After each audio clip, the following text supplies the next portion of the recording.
Hi, I'm Micheal Prendergast and welcome to Arabiya English for a very special interview with broadcasting legend Bill O'Reilly.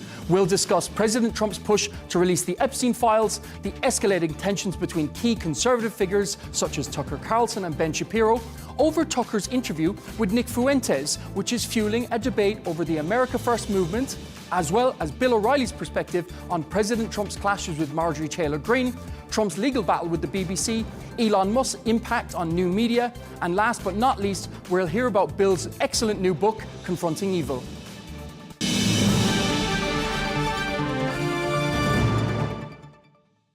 Thanks so much for joining me, Bill. It's a pleasure to have you with us here at Arabiya English. I want to start this interview with a story that's been dominating in the headlines, very much so in the left-leaning media also. It's the Epstein files. President Trump has signed a bill to facilitate their release. What's your read on this whole saga? You know, it's hard to say because it's a political thing now rather than an investigative criminal thing. The Democrats are using this to try to hurt President Trump. They had 4 years under President Biden to release anything they wanted on the data that the Justice Department has about Epstein.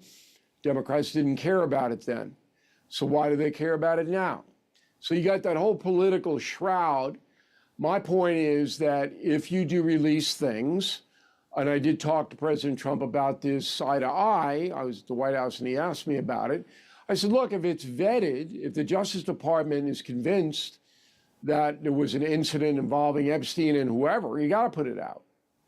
But if it's just rumor and innuendo and there's been nothing established, then you risk hurting, destroying maybe a human being and their family. Because Epstein knew thousands of people. And if you just were sitting in a meeting with him and then all of a sudden your name's popped out in this data dump, then your enemies are going to seize that. So, you know, you got to be very careful. That was my take to President Trump. I don't know why he is switching his, now he says, release it. Then before he said, we don't want to release it. With me, he said, yeah, I'm going to release it. So it's like back and forth and in and out. And then everybody in America, of course, speculates. They don't know for political reasons. So I don't like the story at all. And I hope it's done responsibly. But here's the kicker that people don't know about. Even if Congress approves, which they will this week, of the Epstein data being released, Bondi, the Attorney General, has 30 days to put it out. So it's not going to be like everybody's going to know on Wednesday what all this is about. And it raises the question, Bill, if these files were so politically explosive, then why didn't the Biden-Harris administration release them during the 2024 campaign when Trump was surging in the polls? That's the question. On a political basis, there are two tracks. There's a political track, all right, and then there's the people get away with crimes who were involved with Epstein. I'll give you an example, Micheal. If you went to Epstein's island in the Caribbean and your name is on a manifest on a private jet, that should be put out. Okay, then the burden of proof or the burden is on you to explain what the deuce you were doing on that plane going down there. But if there is no verification that you were involved with anything other than casually crossing a path, that's wrong. So we know that Prince Andrew, whose life has been ruined because of this, was involved with Epstein and some girls. There's pictures. So that's totally legitimate. But it's the stuff that we don't know, the speculation stuff. And in America, the press is so terrible and corrupt now, they don't care about speculation. They don't care about destroying people one bit. Both sides, they don't care. And is it purely the case that due process is now out the window? Totally out the window. You're convicted by a headline. And all the tabloid and all the ideological publications know that. The only downside is you can get sued. Like Trump is suing everybody. He's going to sue the BBC for $1 billion. Okay. What do you think about that? He's getting the settlements. I would sue him for $10 billion. You know what they did? And then the idiot who runs the BBC goes, "Oh, it was unintentional." Come on. They took two separate interviews that had no relevance together, and they spliced them together to make Trump look like he was espousing violence on January 6, 2020. Come on. And the leader of the BBC goes, "Oh, it was unintentional." Come on. I mean, BBC despises Trump. They wanted to make him look bad. They've misled people in the United Kingdom for 10 years. They don't report honestly anywhere, and they ought to be held accountable. Is it simply a case of Trump derangement syndrome? Yeah, I mean, they don't like him. They hate him. And I understand that. I mean, I'm not in the business of saying you can despise the president if you want to, but you can't be dishonest about it if you're in the media. And if you are, then you're going to run up against me because we do an honest job here. What also stands out to me, Bill, is that the three key figures, Virginia Giuffre, Ghislaine Maxwell, and Alan Dershowitz, obviously, who was Epstein's lawyer, they all said Trump wasn't involved. Right. And that is what they call exculpatory evidence. And you can't take it back.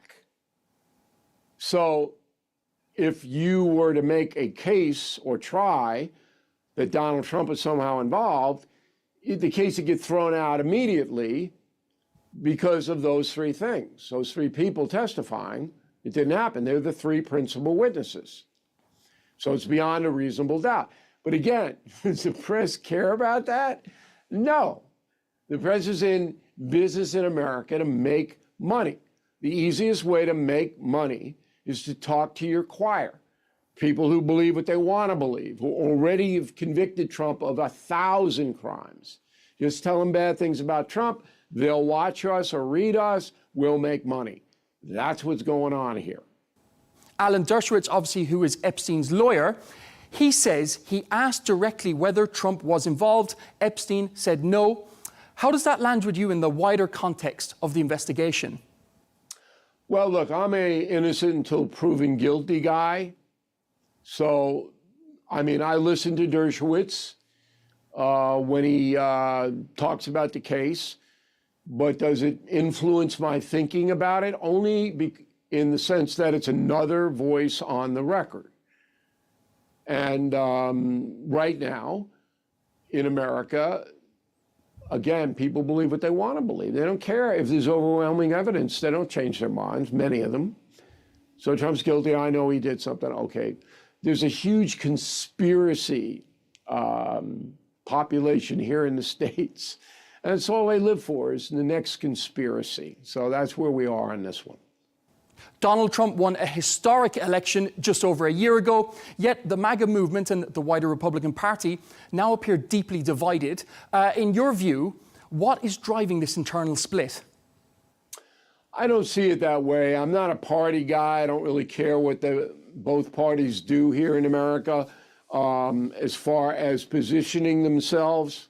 We don't do that. In the final product, then we care. So when a bill comes in to the House or the Senate, and it says specific things, then we take a look. But fighting, this one doesn't like this one, it's boring to me. In the Republican Party, there is a lot more dissent than in the Democratic Party. And that's because the Democratic leadership basically started under Nancy Pelosi, the Speaker of the House, said, look, if you don't toe the line, we're not going to give you any political action committee money to run for re-election. And in America, you need millions of dollars to run for election. You need the party behind you. So the Democratic Party votes en bloc. A couple of dissenters like Senator Fetterman from Pennsylvania, but not many. Republican Party are more uncontrollable. Some of them are very, very far right, real. And others are liberal, not liberal conservatives, but liberal Republicans. And they're all looking at where their people are so they can get reelected. It's a power play. But within the Republican Party, there's just one voice that really matters, and that's Trump's. And most of the Republicans will follow what he wants. President Trump is known for being unforgiving, especially with those who he feels have betrayed him. Obviously, he's been attacking Georgia Congresswoman Marjorie Taylor Greene over her opposition to his H-1B visa stance, support for Israel, and of course, the Epstein files. What do you make of Trump's attacks on Marjorie? It's the same thing. It doesn't matter if it's her or anybody else. If you're going to go public against Donald Trump, he's going to come back and whack you. Look, I've known a guy for 35 years. I wrote a book, The United States of Trump. That's what he does. He's going to come back at you. So she's getting it now.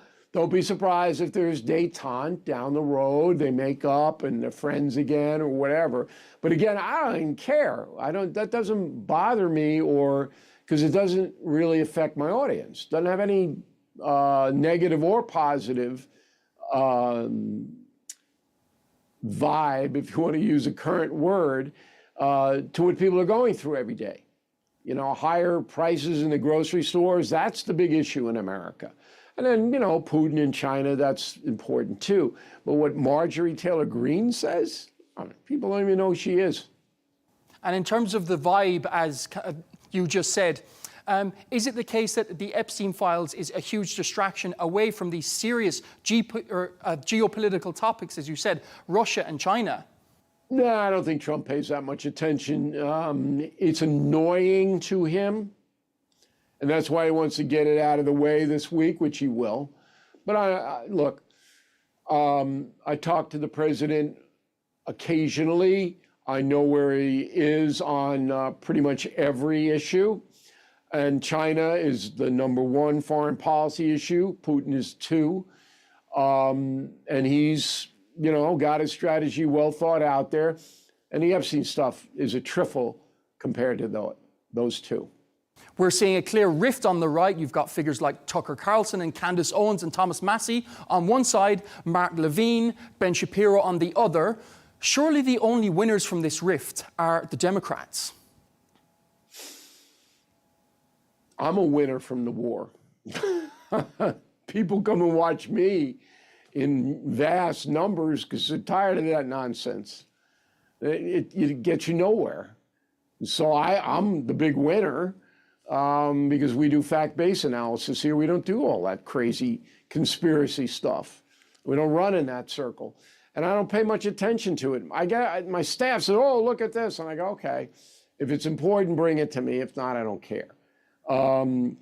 We have people in America today who make a lot of money with conspiracies and trying to get outrage and, you know, become controversial. They get a lot of attention. But I don't think that's a long-term strategy, Micheal. I just don't think that's...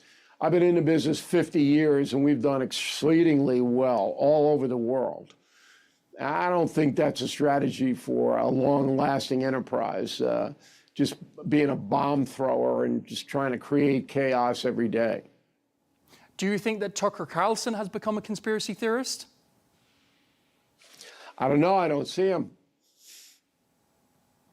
I mean, you know how busy I am?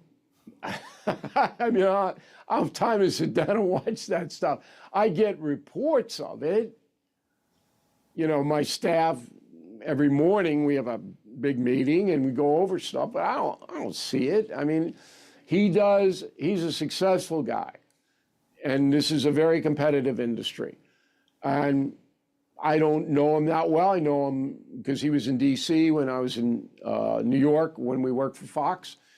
But look, he does what he does. And the American public can take it or leave it. I don't get upset about any of that unless it's, you know, damaging to the public. And just staying on Tucker for a moment, his recent interview with Nick Fuentes has prompted a lot of outrage from some conservatives, with some calls for him to be effectively cancelled and pushed out of the MAGA movement. Do you think that Tucker is being cancelled, and should he be? Well, I don't think he was ever in the MAGA movement. He was a Trump supporter. We don't believe in cancel culture here at all. We think that is very, very detrimental to the health of the United States of America. This Fuentes thing, you know who Bill Maher is? Do you guys get him over there? Do you know who he is? Okay, so I was on him last week, and I said to Maher, did you put him on a show? Maher said, no. I said, why not?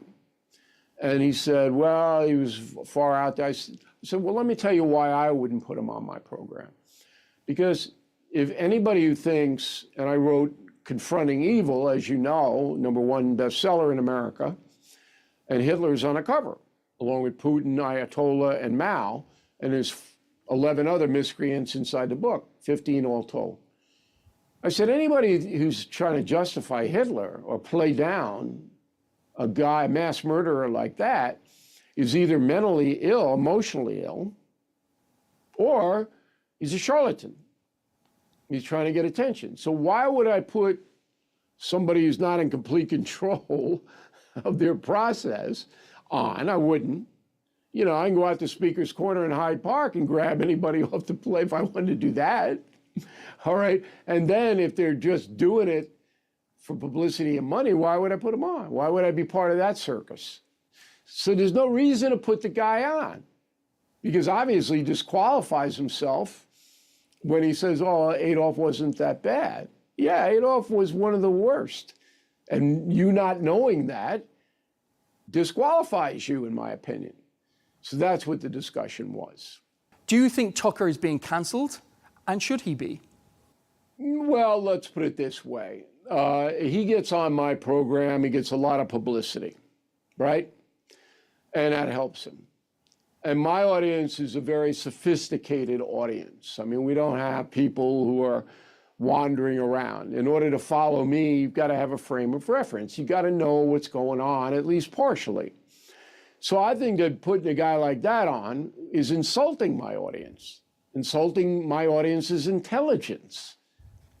And yeah, I can bring in 18,000 facts to show that Fuentes doesn't understand the Third Reich. But so what? Everybody knows that any sane, intelligent person knows it's crazy what the guy's saying. So why do I want to get involved with all this? You know, if it were a senator of the United States elected by the people who said, that Adolf wasn't all that bad, I'd put him on. And it would not go well for him. Let's put it that way. I know what I'm doing out here. And but some guy who's just trying to make some money saying crazy stuff, not going to happen here. Turning to your media career now, you dominated cable news for decades. What was the biggest lesson you learned from traditional TV? That's an interesting question. I've always been pretty much the same presenter as they say in England, or you're a news presenter. So there are two things that I do. Number one, I have a very good research staff. We are the most successful nonfiction authors in the world with the Killing series and now the Confronting series. Nobody sells more books than I do in nonfiction. And the reason is that my research is so thorough and so good. I've always done that. And the second thing is that I know what my audience is interested in. I don't try to force them to be looking at the national debt and doing a chart. I know what they're interested in. So we present in that manner. So this is how this affects you in your life. And it's a personal thing. That's why I was successful. And I did corporate media for 42 years. And then finally, when I left Fox, I said, look, I don't want to do this anymore. There's just too many people involved with it. I'm going to go and form my own media company, which I did. And it's been, thank God, very successful. On a personal level, Obviously, you had an extremely illustrious career in TV, as you said, over 4 decades. Did you enjoy being a broadcaster more or being an author? Writing books is hard. I'm writing my last one now, and it's just a killer. Harder than sitting in a studio. So, yeah, you know, once you get a rhythm on television, there's nothing that can happen on television when I'm there that I can't handle. But it's instantaneous. It's like boom, boom, boom, boom, boom. So it's easier than crafting a page of words that people are going to be interested in. So the discipline of writing a book is much more difficult than the discipline of broadcasting. But the notoriety is much more intense on television. That's how you get the word out. And now it's not linear television anymore. It's social media. It's YouTube. It's all of this. But it's really the same. You're talking to a person, and you're trying to convince that person of certain things. So there's no difference in that. But the technology has shifted it away from the corporations into individuals like me. And I think that's a good thing, but there's a danger because a lot of individuals, as we were talking about before, aren't responsible. They're exploiting this newfound freedom. And you got to watch that. If you're a consumer, you got to be very aware that what's being said might not be true. And what do you think about the influence of Elon Musk in all this? He himself has said, and he continues to say, you are the new media. The people online, you are the media. It's not the corporations anymore. Do you agree with Elon Musk?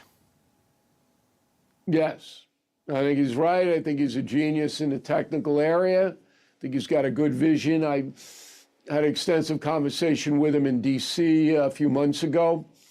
The guy is, was born with the capacity to see outside of the box, and he's proven that. And his forums are very, very successful.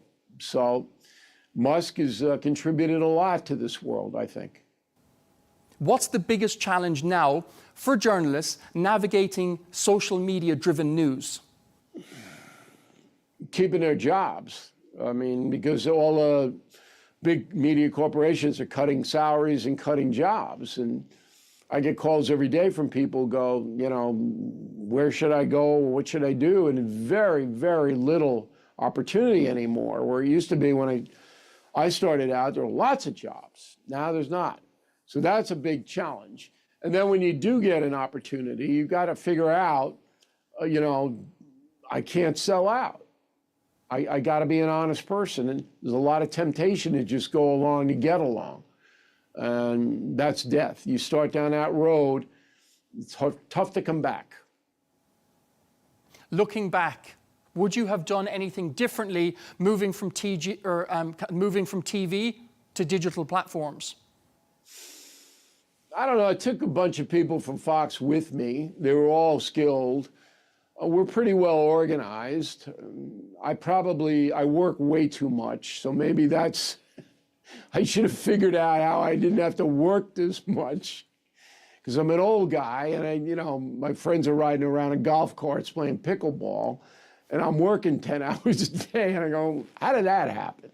So that's probably, I could have structured this so I didn't have to do so much work because I'm the product. And, I like it. I'm not whining, but that's the only thing. Otherwise, it's been a pretty smooth ride for us and very advantageous. Everybody is prospered in my arena. I'd like to turn on to your new book, Confronting Evil. It outlines the worst of the worst in history and today. What drove you to tackle evil as a central theme, and what lessons do you hope that readers learn as a takeaway? Well, about a year ago, because the books take a year to write, I noticed a big rise in bad behavior in the United States. And then overseas with terror and Putin, you could see it. And I go, there's something fueling this. this rise. We've always had evil. Ever since Cain and Abel, if you read the Bible in Genesis, that story's there for a reason. But now we go in cycles. The world goes in cycles, and I saw a rise in evil, predictably among the cities and states where the law was not being enforced for whatever crazy reason. And I said, I need to write a book about the really worst people and how they got power and what they did with the power, so that people now know what the potential of evil is. And that's what we did.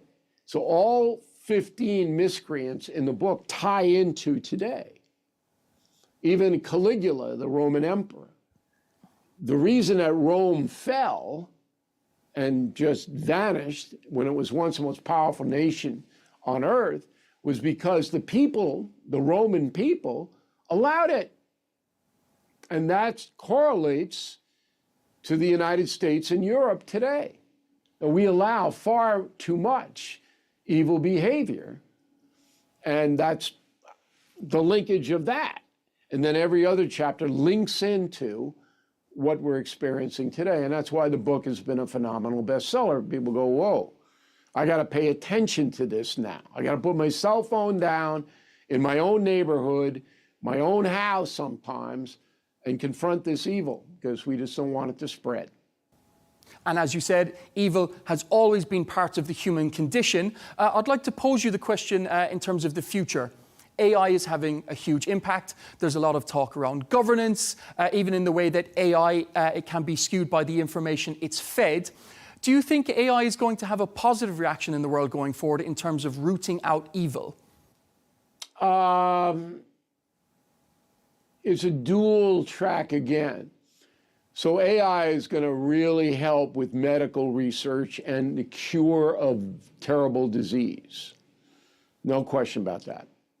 So that's the biggest benefit of AI. People will live longer, they will suffer less. On the other front, it's going to be able to give the bad guys a tremendous advantage in deception. Going to be able to deceive by using artificial intelligence. And the law is not going to be able to contain that. So there's a good thing and there's a really bad thing. And as far as evolving, I don't know, I can't really guess, but those are the two things that are paramount right now. We're seeing a lot of Hollywood stars who are signing away their own intellectual property rights to their images. Would you consider ever giving away yours? I hope not. I would never get involved with anything like that. That's fictional stuff to me, and once I'm gone, I'm gone. Gone, baby, gone, as they say in Boston. And on that fine note, Bill, I'll have to end it there. Thanks so much for your time. It's been a pleasure. Micheal, thank you for having me.